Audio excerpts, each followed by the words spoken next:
Now, let us immediately make a little distinction between fasting on the one hand and abstinence. So, how do we differentiate fasting from abstinence? Abstinence refers to a rather broader practice of denying oneself any other pleasure, such as, for instance, eating meat or drinking alcohol or denying ourselves from sports or entertainment. So these are ways of abstaining. So I do not practice, or I do not engage myself in something that ordinarily I would like to do. So for instance, like watching television, or these days there are people who even fast from the internet. They call it the internet fast. So somebody for some time says, no, I'm not going to go onto the internet for this period of time. And also that is also for spiritual benefit.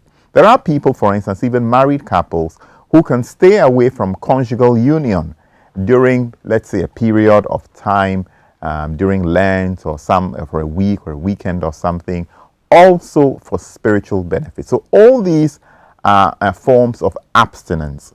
In fact, usually during the season of Lent, it is a great occasion also to teach our children, especially those who are below the age of 14 and are not required to fast, to teach them how to abstain. So children, for instance, would abstain from sweets or from ice cream or from anything. And usually they will then keep the proceeds, the money that they've saved, and use these, for acts of charity. So all of us can abstain from one thing or the other. It can be meat, which is usually traditionally a practice, usually on Fridays. Every Friday, not only Fridays in Lent, we usually stay away from meat as a way of recalling, that this is the day on which our Savior died. So usually on Fridays, Catholics would abstain from meat. But then it's possible, it's very, very possible that we can do other forms of abstinence on Friday to remind ourselves about the Savior's death. We can also abstain from alcohol.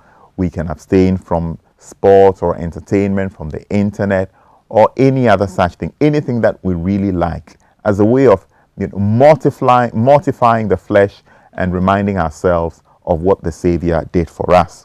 So that is how we can distinguish between fasting and abstinence. Fasting is mainly about food and drink, but abstinence usually about other things which might bring pleasure to us. So that is a little different.